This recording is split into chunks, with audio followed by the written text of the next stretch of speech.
السلام عليكم ورحمة الله وبركاته. الحمد لله والصلاة والسلام على رسول الله وعلى آله وصحبه من والاه ثم أما بعد. I'd like to thank my noble brothers at Sunnah Scene as well as my brothers at Sunnah Saga for organizing this class and this regular class bi'idhnillahi ta'ala. And in this class, if Allah subhanahu wa ta'ala allows us to, as is announced and as the title shows, it is a class specific for the sisters. Bi-idhnillahi ta'ala, we chose to start with a book, al-Fatawa al-Wadi'iyya عن الأسئلة النسائية. الفتاوى الوادعية عن الأسئلة النسائية أو الأجوبة الوادعية على الأسئلة النسائية. So the questions of, or the answers of the Sheikh of our Sheikh, al-Sheikh Muqbil bin Hadi al-Wad'i, rahimahullah, Sheikh of our Sheikh, al-Sheikh Abu Hafs al-Ba'dani, Allah preserve him and protect him. So his answers regarding questions that came from sisters, from women. So this is a book that is very beneficial. Alhamdulillah, that in general we find that the books that contain questions and answers by the scholars, by the people of knowledge, they are very beneficial. People of knowledge have always benefited from answers of other people of knowledge. You find, for example, Majmu' Fatawa Shaykh al-Islam ibn Taymiyyah rahimahullah, the collection of the fatawa, of the verdicts given by Shaykh al-Islam ibn Taymiyyah rahimahullah. There is no doubt that it is one of the very beneficial books of knowledge, many volumes depending on the prints. Most of them are more than 10 volumes by the bounty of Allah subhanahu wa ta'ala, very beneficial. And likewise, the fatawa, for example, of al-Lajna al-Da'ima, the permanent committee of Ifta', you find that the people of knowledge continue to read them, including our Sheikh al-Sheikh Abdul Rahman al-Umaysan, hafidhahullah. He has regular classes in which he reads fatawa by the people of knowledge, verdicts by the people of knowledge. And he mentioned to me that his Sheikh, Sheikh Abdul Muhsin al-Abbad, hafidhahullah, he actually loves those classes of reading verdicts by senior scholars, by the permanent committee and other than them. So alhamdulillah, and this is something that is very beneficial, bi'idhnillahi ta'ala, to go through questions and answers. And especially the case that many times you find that those questions are repeated. You find that the same, most likely if a sister has a question regarding a matter, many other sisters are going to have very similar questions. So this is something that you find that the same question comes, or in general, we find that the same questions come over and over and over. So bi'idhnillahi ta'ala, listening to the questions and the answers of the people of knowledge is something that is very beneficial. And inshallah, we before starting with the book, before going through the book, my brothers at Sunnah Scene in Kuala Lumpur, Malaysia, Masjid al-Sunnah, and this class, inshallah, we will combine a little bit of Arabic. It will be mostly English, bi'idhnillahi ta'ala, but we will, as far as reading the actual book, bi'idhnillahi ta'ala, reading the questions and the answers, inshallah, we will read them in both Arabic and English. I don't think the book itself is translated, so we will go through it, we will read it in Arabic, inshallah, and translate the questions and the answers to English, bi'idhnillahi ta'ala. And my brothers at Sunnah Scene in Kuala Lumpur, Malaysia, hafidhahumullah wa ra'ahum, Allah preserve them and protect them and reward them with good. They've asked me that we start the class, or that we, as part of the class, that we take some questions from sisters. And alhamdulillah, inshallah, we will do that bi'idhnillahi ta'ala. And as part of this class, inshallah, this first class, we will take 2 questions from sisters. And the questions, I think the brothers, they've arranged for a Telegram channel or a Telegram group where the sisters can post their questions. And inshallah, they are collected and they are sent. And bi'idhnillahi ta'ala, we will try to take as many as we can, bi'idhnillahi ta'ala. So as part of this first class, we will take the first 2 questions, or 2 questions that we received. The first one is from a sister, and many of these things, of course, will come later بإذن ta'ala, but just for the because the sisters asked بإذن ta'ala, we will go ahead and answer their questions بإذن ta'ala. So the first question was the ruling regarding the ruling of reciting Quran while on her menses, while on her period. السؤال الأول هو ما حكمه. السؤال الأول الذي جاء إلى الإخوة في مسجد السنة في كوالالمبور من بعض الأخوات هو حكم قراءة القرآن للمرأة الحائض. قال أهل العلم, the people have now said, قراءة القرآن للمرأة الحائض لا بأس به بإذن الله تعالى على الأرجح من قولي العلماء. The stronger opinion from the different opinions regarding this matter is that it is permissible for the woman who is on her menses, who is on her period, to recite Quran بشرط ألا تمس المصحف, with the condition that she does not touch the mushaf, the Quran. بل تقرأ إما من حفظها, rather she is allowed to recite from her own memorization, أو من بعض التفاسير, التفسير الذي يكون معه فيه القرآن وحوله مثلا تفسير, فلا بأس لها أن تقرأ منه, or the books of tafsir where you find the Quran itself is in the book itself, and then you find the tafsir, for example, around it on the borders or on the boundaries. In that case, she is allowed to touch that. فيجوز لها أن تمسه, أو أن يكون بفضل الله ما تيسر في هذه الأزمان في هذه الأزمنة من الأجهزة الإلكترونية. Likewise, what we have today from electronic devices, يجوز بإذن الله للمرأة الحائض مثلا أن تقرأ القرآن إما من الحاسوب مثلا, أو من الهاتف الجوال, أو من الأجهزة المحمولة. So it is permissible for the woman who is on her menses to recite the Quran using any electronic device in general. So instead of touching the mushaf, the Quran itself that she touches, she carries an electronic device, whether it is a computer or a cell phone or a tablet. There is no harm بإذن الله تعالى. والسؤال الثاني عن حكم سفر المرأة لأداء العمرة أو غيرها من الأماكن مع نساء, مع مجموعة من النساء بدون محرم. So the second question is regarding a woman traveling with a group of women without a mahram, without a male relative, unmarriable kin, or her husband. So with women in general to perform umrah, or for any other reason to travel without a mahram, without a male guardian, without a male unmarriable relative. So لا شك أن هذا لا يجوز. There's no doubt that this is not permissible. لقول النبي صلى الله عليه وسلم لا يحلن لامرأة تؤمن بالله واليوم الآخر أن تسافر مسيرة يوم وليلة بغير ذي محرم. The Messenger صلى الله عليه وسلم, he said, it is not permissible for a woman who believes in Allah and the last day to travel the distance, the walking distance of a day and a night. The walking distance of a day and a night. And even if new things were invented that allow her to travel faster, that still is not allowed. So without a male relative, she's not allowed to travel without a male relative.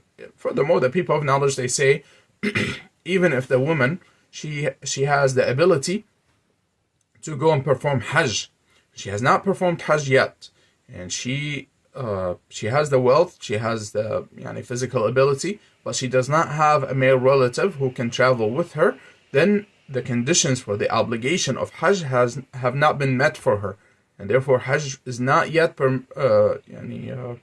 obligated upon her until she finds a male relative who would take her, and at that point she's allowed to travel to perform Hajj. So if this is in regards to Hajj, which is one of the pillars of Islam, how about for lesser than that, meaning whether it is Umrah or other than that from the different travels, that is not permissible. The people of knowledge have mentioned that is not permissible, and no one said that. The people of knowledge, they say, even if it is the case that she has other females, other sisters with her, that does not make it permissible, because she is she needs to have a male relative. A male relative. Now, and this is unlike the ruling in regards to when a man is allowed to be with the women, that if there's more than one woman, with a second woman, the khalwa, being alone with a man, is removed. The ruling of khalwa is removed if she has another sister with her.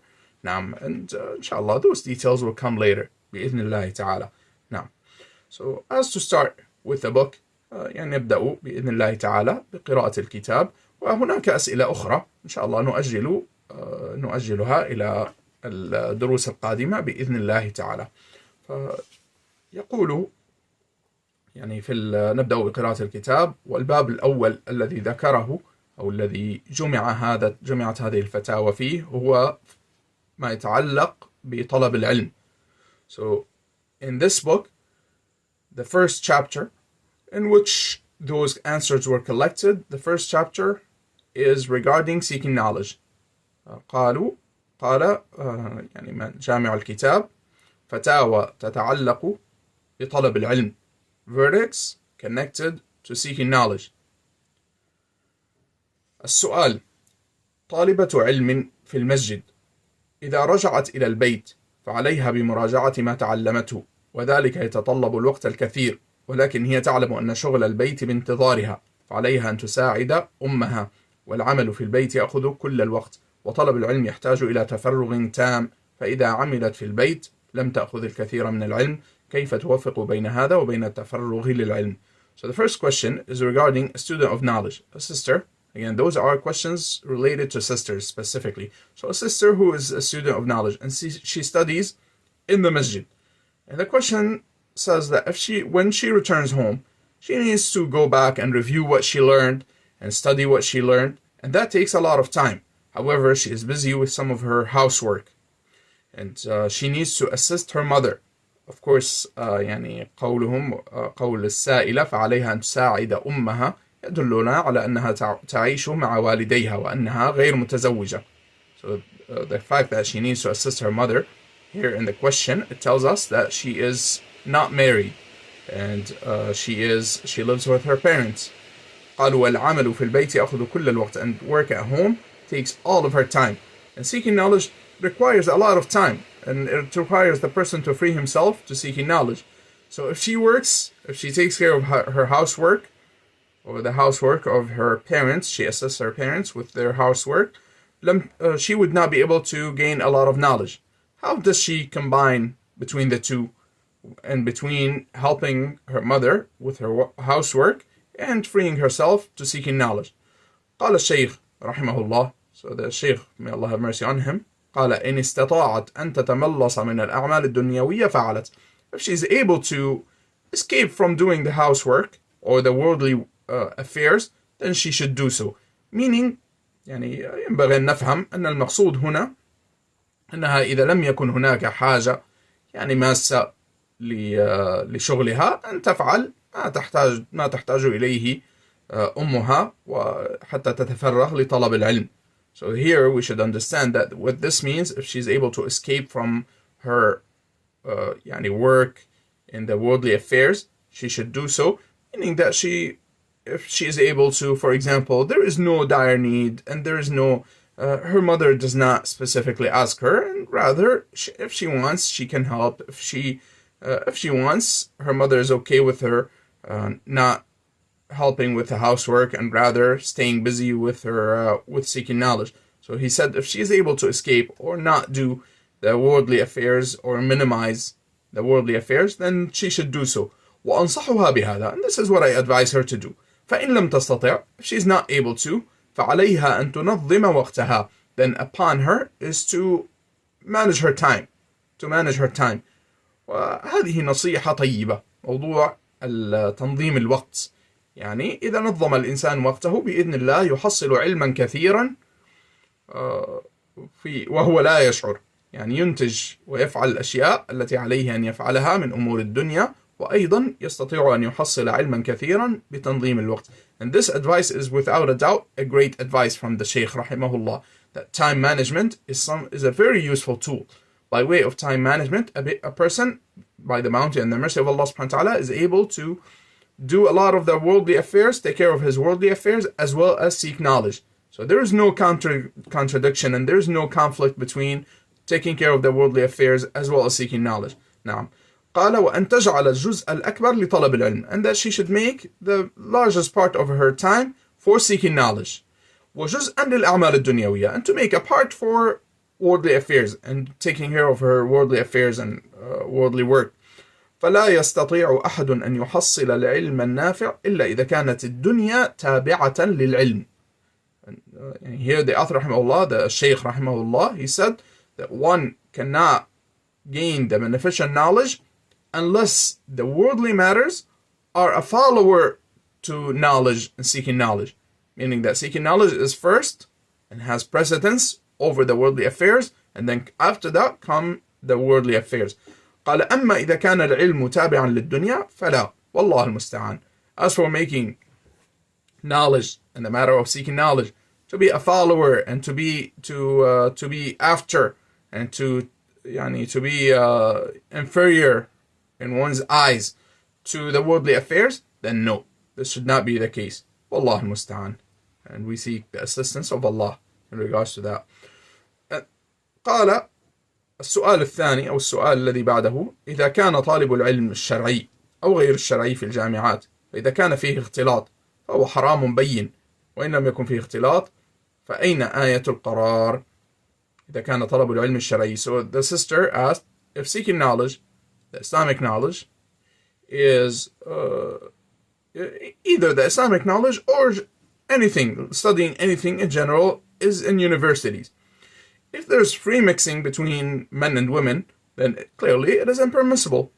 However, if there is no free mixing, then what about staying the ayatul qarar, the verse, the verse or the ayah in the Quran which commands the women to remain in their houses?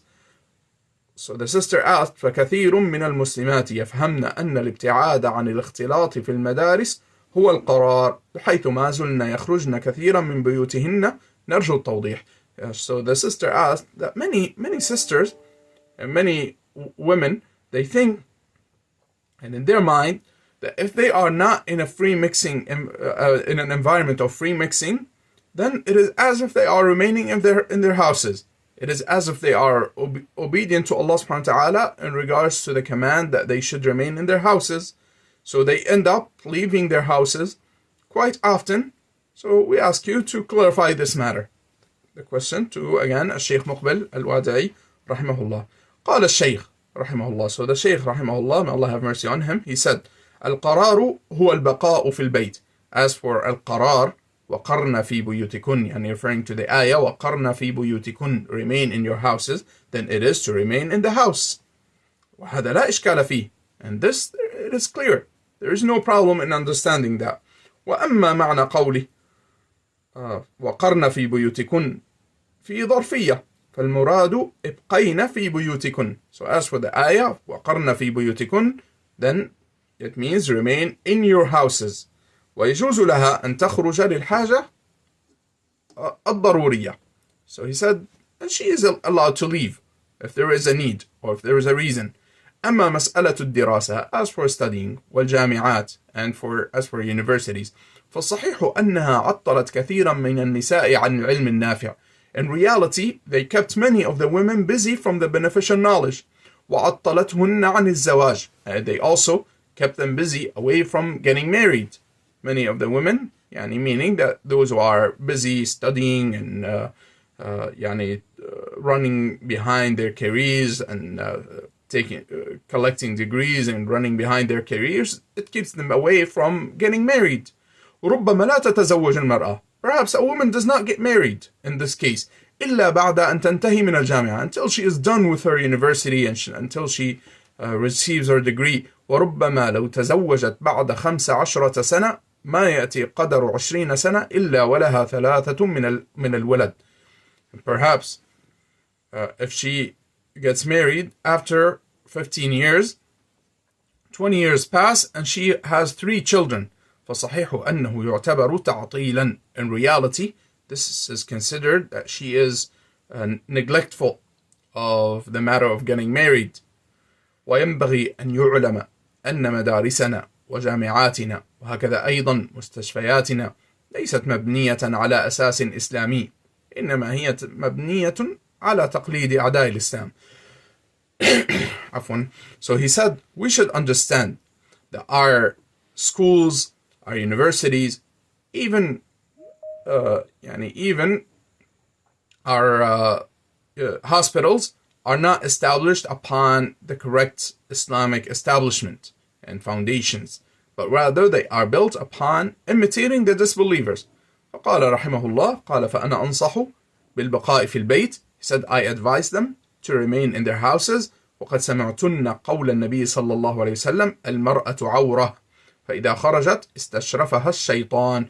He said, you heard the statement of the Messenger صلى الله عليه وسلم that the woman is a awra, is meaning that she should be covered. And when she leaves, the shaitan takes over, meaning he beautifies her. The shaitan beautifies her for the eyes of the people. أي يقول لها إنك لا تمرين بأحد إلا أعجبتيه. He tells her, he whispers in her ear that you do not pass by anyone except that he likes, you make him have desire towards you. You make him have desire towards you. ويقول النبي صلى الله عليه وسلم, هذا حديث صحيح صححه al-Sheikh Muqbil rahimahullah, and this hadith is graded authentic by al-Sheikh Muqbil rahimahullah.